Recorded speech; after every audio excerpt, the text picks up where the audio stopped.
Bonjour à toutes et à tous, bienvenue dans ce webinaire. Je m'appelle Thomas, je suis data ingénieur chez Modeo et aujourd'hui, on va parler de design pattern.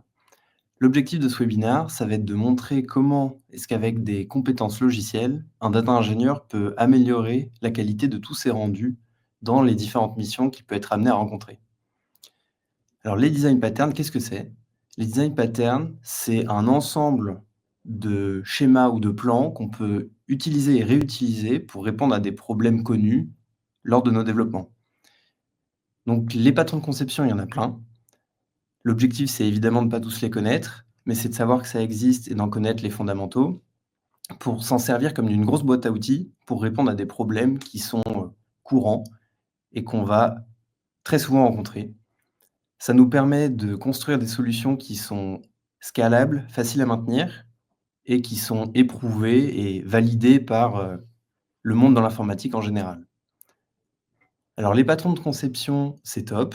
Maintenant, il ne faut pas en mettre partout. L'intérêt des patrons de conception, c'est principalement de rendre le code plus simple ou plus facile à maintenir. Donc si jamais on a une solution en tête qui permet de ne pas utiliser de patron de conception, mais d'arriver à quelque chose de simple et facile à maintenir, ça sert à rien de construire une usine à gaz pour absolument vouloir utiliser un patron de conception qu'on a envie d'implémenter. L'objectif, c'est d'avoir du code lisible, simple, facile à maintenir. Donc des patrons de conception, on va en voir plusieurs ensemble. Je vais rentrer dans les détails à chaque fois de comment ça fonctionne, quelles sont les logiques derrière, et vous allez voir des schémas en pseudocode pour avoir des idées sur comment les implémenter.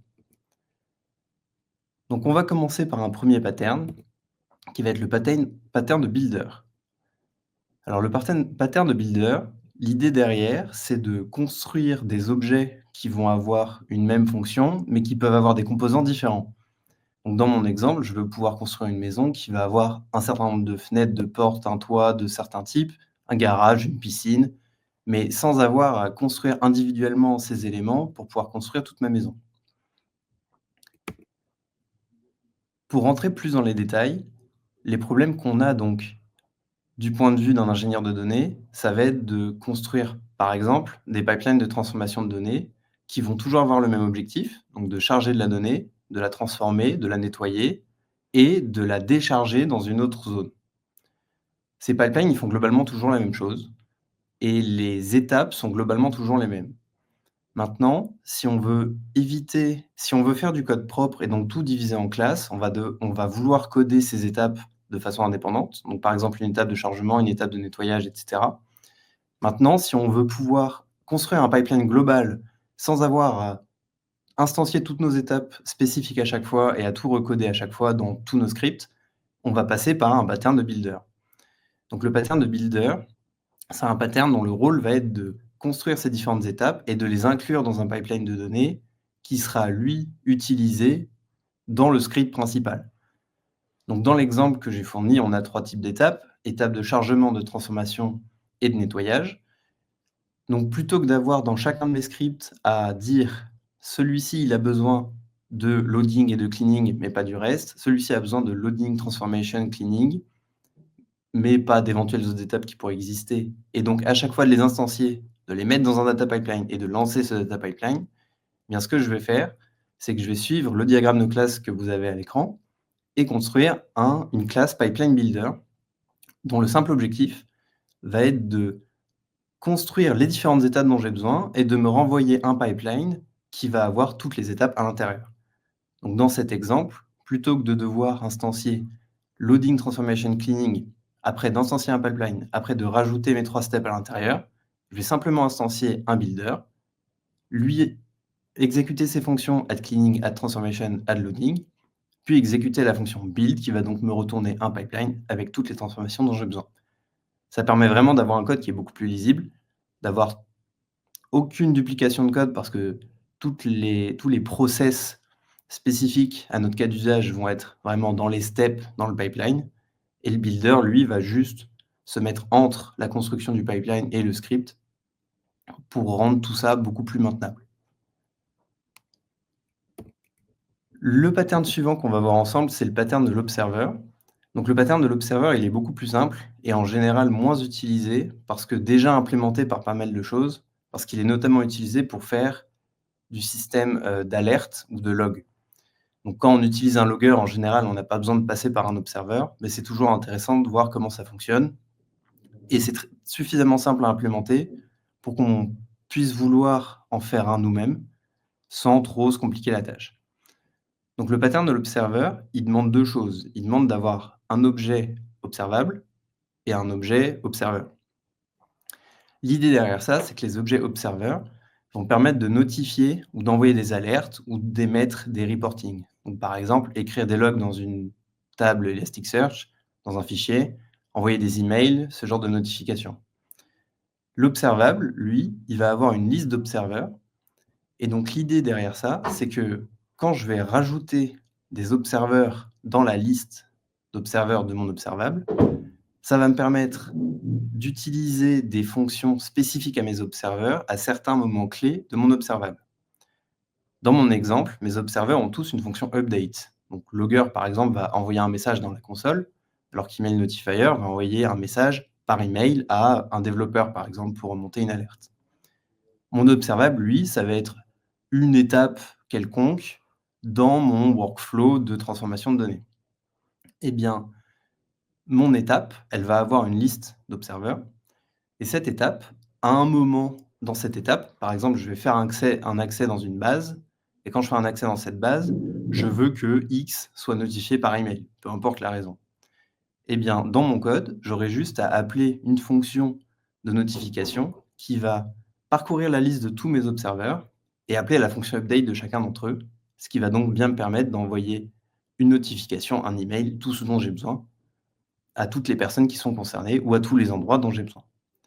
Donc voilà, c'est un pattern qui est très simple à mettre en place et qui peut toujours servir quand on veut faire du code qui reste léger, sans avoir à implémenter des grosses fonctions d'événements à catch ou d'alerting, complexe. Le pattern suivant, c'est un pattern qui est très basique, qu'on voit souvent, qui est le pattern de singleton. Le principe du pattern de singleton, c'est simplement de considérer qu'un objet ne peut être instancié qu'une classe, pardon, ne peut être instanciée qu'une seule fois.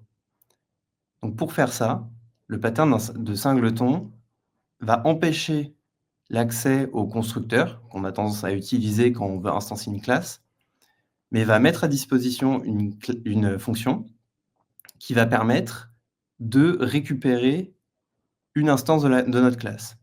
Par exemple, si je prends une classe qui permet de communiquer avec une base de données, et ben, si je veux la faire fonctionner en singleton, je vais rendre son constructeur privé et à la place, je vais exposer une fonction getConnection, par exemple. Et cette fonction, l'idée derrière, c'est que si une instance a déjà été créée, donc une instance de cette classe qui me permet de communiquer avec ma base, alors je retourne cette instance. Donc je n'en crée pas de nouvelle.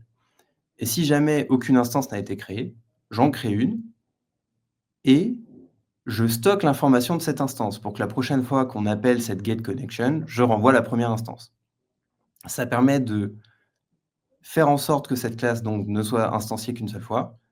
Et dans nos cas de data ingénieur, ça permet de contrôler le fait qu'une connexion à une base de données ne va être ouverte qu'une seule fois, quel que soit le nombre d'appels qu'on fasse dans nos programmes. Donc ça permet d'alléger la charge sur la base de données, par exemple. Le pattern du décorateur, il est plus complexe et il est plus compliqué à implémenter. Il n'est pas forcément utile dans le sens où c'est pas on va rencontrer peu de cas dans lesquels on va vraiment vouloir l'implémenter soi-même. Mais les décorateurs, c'est énormément utilisé en Python, donc c'est toujours intéressant de voir comment ça fonctionne et dans tous les cas, si on est amené à l'implémenter, ça peut être intéressant.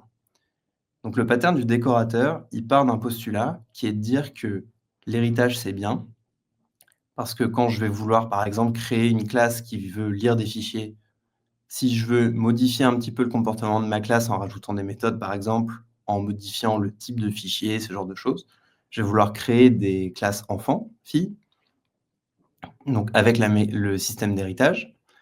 Maintenant, le souci de ça, c'est que si jamais j'ai vraiment énormément de cas à traiter et que, par exemple, je dois gérer, peu importe, 50 types de fichiers différents, ou alors que je veux pouvoir, quand je fais un accès à un fichier, envoyer un log spécifique ou encrypter des données, ce genre de choses, Et bah, si je veux gérer tout ça avec de l'héritage, ça peut vite devenir complexe parce que je vais avoir une classe fille pour chaque cas de figure et ça peut vite devenir une usine à gaz avec plein de classes filles pour plein de cas de figure différents. Pour contrer ça, le pattern du décorateur, il propose plutôt que de passer par l'héritage, de passer par de l'agrégation. Donc l'agrégation, ça revient à encapsuler des comportements de fonctions par d'autres fonctions. Pour reprendre l'exemple que j'ai pris précédemment, si je veux faire un lecteur de fichiers et que parfois je vais vouloir log des informations ou encrypter des données, je peux créer un file reader, donc qui va simplement lire des fichiers, et des décorateurs de file reader. Ces décorateurs, donc ici j'en ai un logging et un encryption, ce qu'ils vont faire, c'est qu'ils vont prendre un objet file reader en paramètre ou en décorateur, et quand je vais appeler mon décorateur en lui demandant de lire un fichier, ce qu'il va faire, c'est qu'il va simplement exécuter sa ligne de code, puis passer le paramètre que je lui donne au code que lui encapsule. Donc par exemple, si je crée un file reader, que je crée un décorateur login file reader par-dessus et un décorateur encryption file reader par-dessus, et que j'appelle mon encryption file reader en lui donnant le pass de mon fichier, et bah, l'encryption va faire son code, donc encrypter les données. Ensuite, il va passer le paramètre path au login file reader qui va envoyer un log qui va passer le paramètre au file reader qui, lui, va faire l'ouverture de fichier. C'est évidemment modulable, c'est-à-dire que si je veux le faire dans l'autre sens, je peux. Je peux faire d'abord le log, puis après l'encryption, puis après la lecture. Donc c'est très facile à utiliser. C'est hyper puissant parce que hyper modulable comme on vient de le voir. C'est facile à maintenir et ça permet vraiment de rajouter une très grande flexibilité dans notre code, parce qu'on va vraiment pouvoir rajouter tous les types de comportements qu'on veut et pouvoir les chaîner les uns à la suite des autres de façon très simple et de façon facile à maintenir, tant qu'on respecte la règle de les l'argument qu'on passe en entrée de notre décorateur doit pouvoir être lu par tous les autres décorateurs ainsi que par notre file reader dans cet exemple. Un autre pattern qui cette fois-ci est beaucoup plus simple, c'est le pattern de façade, qui lui est plus d'un point de vue organisation de code. Le principe de la façade, c'est simplement de cacher un processus très complexe derrière un morceau de code très simple. Donc par exemple, quand on veut construire un pipeline de données qui va faire tout le temps la même chose, qui a un comportement très standard et qu'on va réutiliser à plein d'endroits différents dans plein de scripts. Ce comportement, il va charger de la donnée, la nettoyer, la transformer et c'est tout. On sait qu'il fait tout le temps ça et que les paramètres sont suffisamment peu nombreux pour qu'on puisse créer des classes très, très simples. Et bah, plutôt que de devoir instancier des objets complexes et réécrire ces morceaux de code dans N scripts différents qui peuvent être à plein d'endroits différents, exécutés de plein de façons différentes, et ben, on peut mettre en place une façade qui va encapsuler toute cette logique, tous ces process, et derrière, dans tous mes scripts différents, j'aurai juste à appeler cette façade, et donc ça va complètement occulter la complexité des process que je fais. Alors attention, parce que évidemment, quand on occulte cette complexité ou tous ces processus, on perd en lisibilité dans le code, c'est-à-dire que le code du script va être beaucoup plus simple à lire, mais on n'aura pas les informations de ce qui est vraiment fait. Par contre, ça permet d'éviter d'avoir plein de duplicats de code partout, de devoir maintenir plein de morceaux de code en même temps via des évolutions qui vont toucher à plusieurs scripts. Et ça permet aussi de lire beaucoup plus facilement un morceau de code quand on doit juste comprendre comment il fonctionne. Le pattern suivant, c'est le pattern de proxy. Donc le pattern de proxy, il est très simple à mettre en place. C'est un pattern qui va proposer une sorte de clone d'un objet auquel on ne veut pas donner l'accès directement. Donc dans mon exemple, des clients veulent accéder à une base de données, mais moi je ne veux pas qu'ils aient accès à la base de données directement, pour éviter le nombre de connexions simultanées par exemple. Donc je vais leur fournir un proxy, qui va être le seul objet capable de, lui, se connecter avec ma base de données. Alors c'est très, très simple à mettre en place et ça peut être très utile dans certains cas de figure. Par exemple, Si jamais j'ai des comportements sur le serveur, des règles métiers sur le serveur sur lequel tourne ma base de données, du type: je n'ai pas le droit de faire de requêtes entre 1 heure et 2 heures du matin parce que c'est un moment où, il se passe quelque chose, donc il faut que j'évite ça. Et bah, plutôt que de juste mettre mes programmes en échec si jamais je fais une requête au mauvais endroit parce que le serveur n'est pas disponible ou pour plein de raisons, je peux mettre en place un proxy qui, lorsque les utilisateurs vont se connecter à la base, vont utiliser le proxy et ce proxy aura la responsabilité de checker: «Ah, je suis dans la range d'heures qui pose problème, donc je vais mettre la requête en attente» et plus tard, quand je sais que le serveur sera disponible, j'exécuterai la requête et je pourrai retourner l'information. Ça permet aussi de mettre en place de l'optimisation quand on veut faire des accès à des bases de données, encore une fois. Ça permet de pas d'optimiser, mais de simplifier l'accès à des API. Par exemple, si le schéma de réponse d'une API évolue, et bah, tous mes programmes qui vont accéder à cette API directement, je vais devoir les modifier parce que le schéma de réponse de l'API change. Alors que si je passe par un proxy, je peux au moins avoir cette, facilité de simplement avoir à modifier mon proxy qui va récupérer la réponse de l'API et la mettre dans un format qui, pour l'instant, fonctionne pour servir derrière tous les autres programmes qui utilisent cette API et donc ça va me permettre de, pour l'instant, garder un système qui fonctionne et si j'ai besoin de le faire évoluer parce que cette modification de schéma m'impacte, je pourrais faire l'évolution plus tard. Mais au moins, le fait d'avoir un proxy, ça me permet de garder une chaîne qui fonctionne et d'avoir cette modification qu'à un seul endroit. L'avant-dernier pattern qu'on va voir ensemble, c'est le pattern de chaîne de responsabilité. Ça, c'est un pattern qui est très utile quand on veut, par exemple, faire des pipelines de test. C'est un pattern qui va prendre en entrée, dans le cas d'un data ingénieur, des données, par exemple,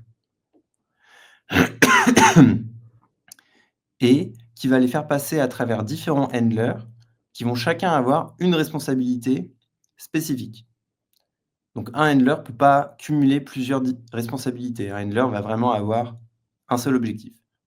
Et quand la donnée va passer à travers toute cette chaîne de responsabilité, je sais par exemple que ma donnée est propre, qu'elle a été testée, qu'elle est validée, qu'elle peut être ingérée, par exemple.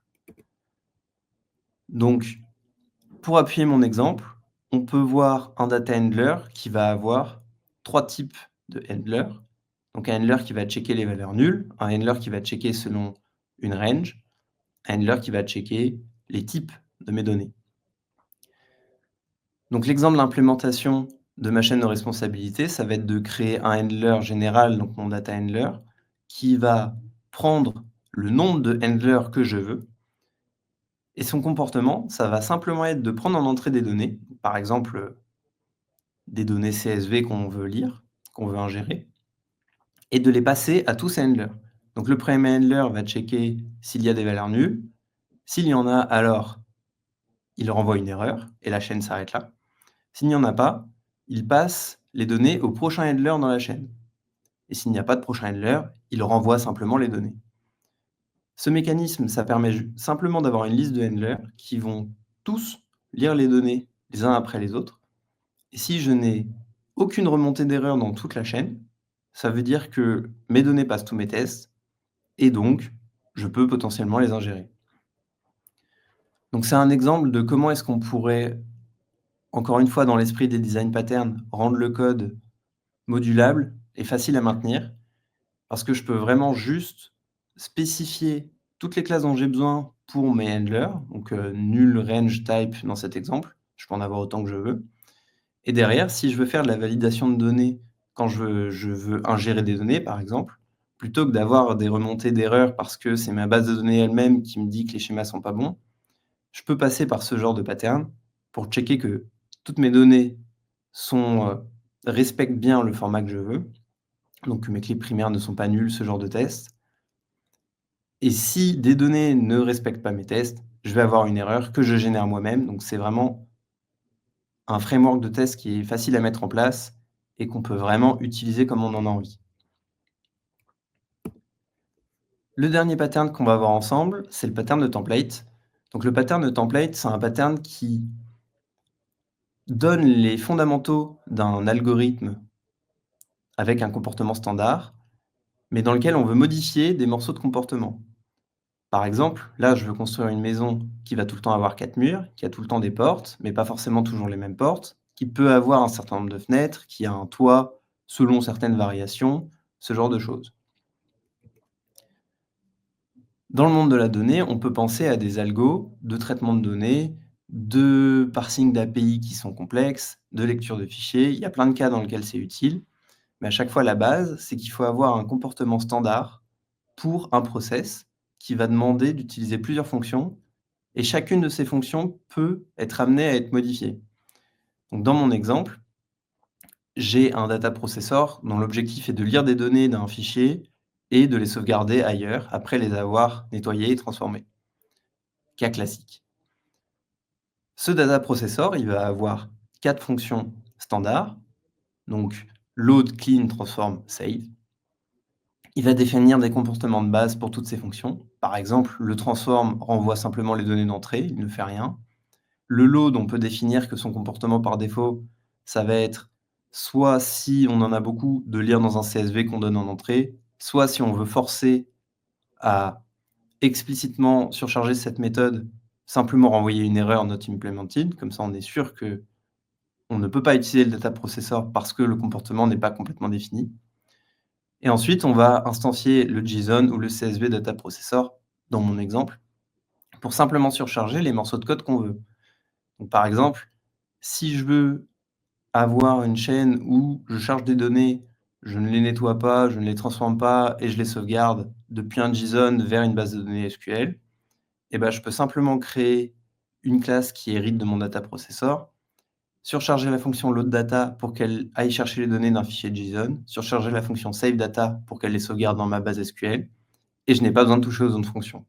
Et je n'ai pas besoin de recoder l'algorithme principal parce que celui-là est défini dans la classe mère principale et que je viens juste surcharger exactement les données, enfin les fonctions que je veux. Ce patron conclut ma présentation. Si vous avez des questions, n'hésitez pas à les poser en commentaire du webinaire. Et sur ce, j'espère que vous avez apprécié. Je vous souhaite une bonne journée et à bientôt.